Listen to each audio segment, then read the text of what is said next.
I'm Joey.T.Cartoon.P and you're watching the Cartoon Palooza.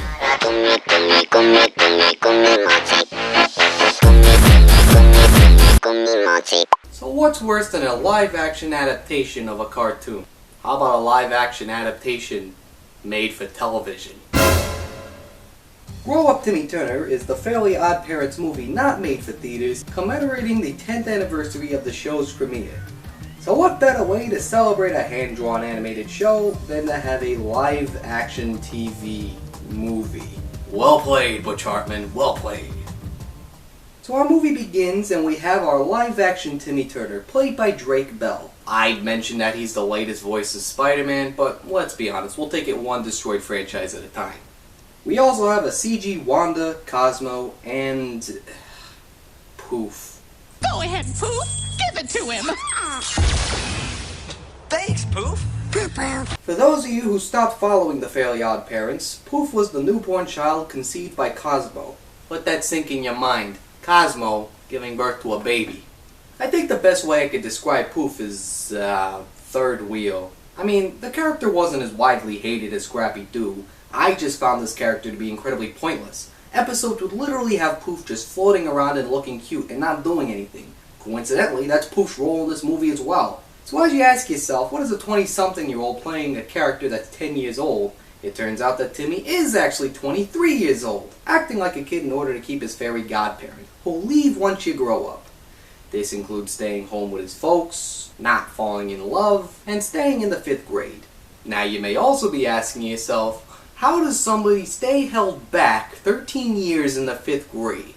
Now remember, this is also the same universe where coins have genders. It's a girl, nickel! However, things are looking odder than Mr. Crocker's live-action reaction to fairy godparents. Where we learn that one of the characters Timmy grew up in his youth grows up into Rooney Mara's younger sister, and he's smitten. In order to keep Timmy from falling in love with little Mara, Cosmo and Wanda try to keep them apart by turning into Cheryl Hines and Jason Alexander. Now, contrary to what you may think, Cosmo and Wanda have played human in the TV show, but Cheryl Hines and Jason Alexander? Okay, let me be more specific. I can understand that Jason Alexander doing this because he's done such a bang-up job as Abysmal, but from Curb Your Enthusiasm, Cheryl Hines?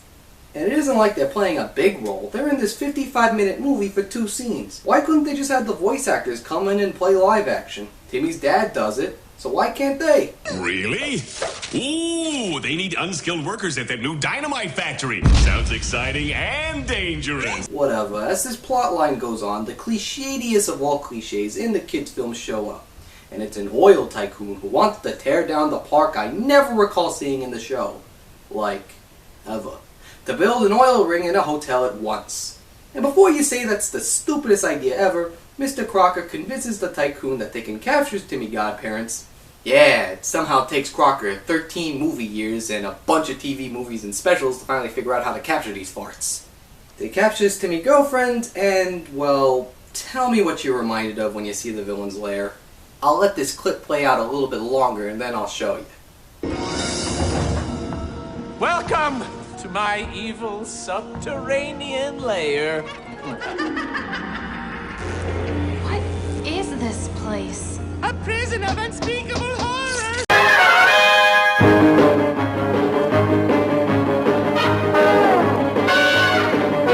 Well, to nobody's shock, the villain is thwarted and Timmy grows up losing his godparents. But wait! It seems that Timmy causes a change in the rulebook, allowing him to keep his godparents if he grants wishes for others than himself. Outside of totally disregarding the TV movie Channel Chases, where Timmy loses his godparents and has kids who will be treated to Cosmo and Wanda, Poof wasn't part of the continuity, so we could only assume she caused a rift in the Fairly Oddiverse. Hey, I think Poof is trying to say something. Finally! His first words! Yo, man, it's gonna be so cool, man. We're gonna be bumping, man, trying to help the boys out. You know how we do it. You feel me, dog? Oh, and she's also voiced by Randy Jackson. Swell. So after watching this TV movie, I'm left with one word on my mind. Did I ever consider myself a fan of this show? Yeah, I certainly followed it and found myself watching it as I grew up, but I never really put it to praise like SpongeBob. I think my favorite episodes were the crossovers with Jimmy Neutron. With that said, it's a big deal when a show goes on to its 10th year, and it made sense that Hartman and company would want to do something different since they've already made a dozen TV movies. However, they made the choice to have it in live action. Does that mean they should? What appeals me about the Fairly Odd Parents, like other people who watch the show, is that it's the epitome of a cartoon setting. Having Dimmsdale and its residents in live action takes away from the bouncy charm of the show. They did all the things they could in the show, but it doesn't feel as gratifying since live action restricts unimaginable things in animation. And I completely hate this thing. Well, I'll put it a notch over most cartoon adaptations since they managed to get the same creative team to work on it. I'll even go as far as to say that the character Jorgen von Strangle is better in live action than in animation. What appeals me about Jorgen is that of all the fairies, he's the most out of place, since having him be the normal guy out of a world of computer animated fairies makes him stick out. Also, his imitation of the familiar Austrian bodybuilder made me chuckle more than once. Jimmy Turner, this is the last birthday party you and your fairies will ever have together. By the way, happy birthday. But is that enough to save the film? When the Rugrats turned 10 years old, all we got was an episode featuring them as preteens. Here we get a pretty big TV movie with a budget. I mean, you can afford big actors and effects that are slightly better than something from Keenan and Kel. It's almost a little baffling.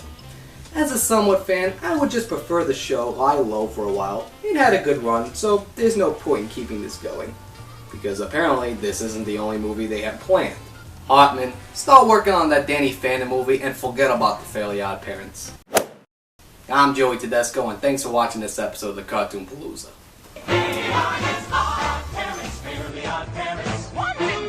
Floating rowdy things. Odd parents, merely odd parents. Really hard to keep on the Ouchers, roller coasters, blues, puppeters, giant snake, birthday cake, large fried chocolate shake.